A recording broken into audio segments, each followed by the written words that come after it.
It was a free-for-all. There was no media there. There's no one to look after you. And the Marines took it upon themselves to shoot at, beat, rob, rape, kill whoever they wanted to. And that's being proposed on the news as like a few bad apples. This is a very isolated incident.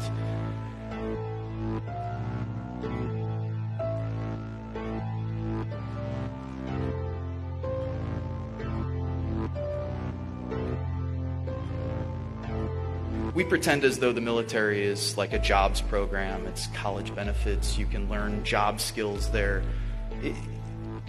Trying to shift the way people have thought about the military. At essence, what the military is, of course, is an institution for death and destruction.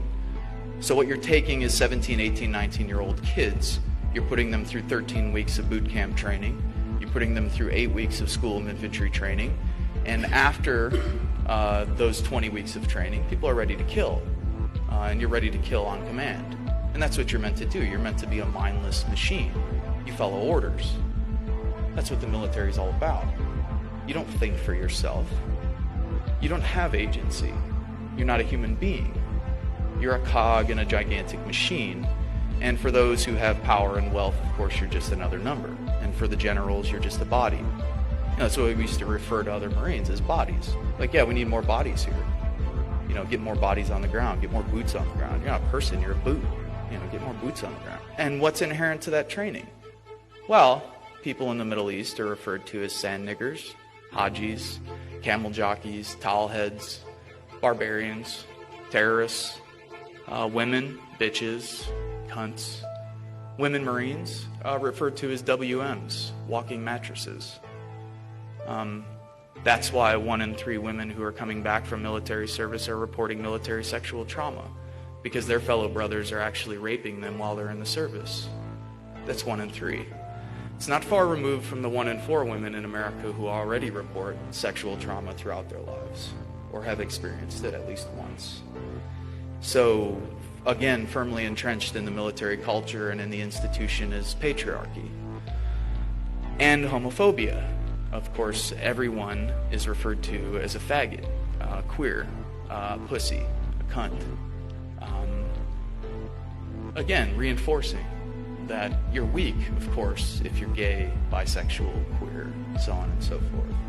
All firmly entrenched in the training, all firmly entrenched in the ideology, and all firmly entrenched in the kind of linguistics and the lexicon within the military. In Iraq, what did we do?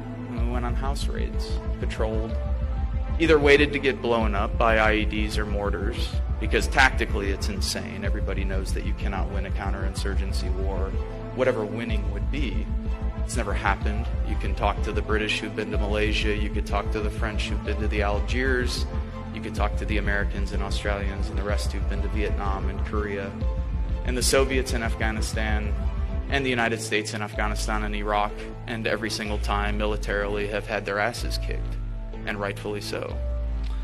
But have also caused tremendous amounts of death and destruction. 1 million Iraqis dead. 7 million Iraqis displaced within a country of 25 to 30 million people. An entire generation lost. People forget that when there's a war for 10 years, kids don't go to school. You don't develop. You drop depleted uranium-coated rounds that have a half-life of X amount of billion years, and so now you have birth defects in towns like Ramadi and Fallujah that are 500% what they were 10 years ago. We've absolutely devastated that country, the United States and the West. After 30 years of warfare, supporting both sides in the 8-year war with Iran and Iraq, the Gulf War, the sanctions throughout the 90s that Madeleine Albright and Bill Clinton said were worth it. 500,000 dead, women and children. Madeleine Albright on news, 10 o'clock news. Yeah, it's worth it. Absolutely. What was happening over there? We were killing people. We were killing innocent people. People were being taken captive. If they looked like a quote-unquote insurgent, you did what you wanted to do with them. It was a free-for-all. There was no media there. There's no one to look after you. And the Marines took it upon themselves to shoot at, beat, rob, rape, kill whoever they wanted to. And that's being proposed on the news as like a few bad apples. This is a very isolated incident. This, to me, is Western culture par excellence. This is exactly what this culture is built upon, and anyone, I think, who's telling anyone differently is absolutely insane, because we've robbed, beaten, raped, and tortured people from Vietnam to Southeast Asia, to South America, to Africa, to the slaves that we brought over to the United States, and of course the indigenous people that we've genocidally murdered and displaced.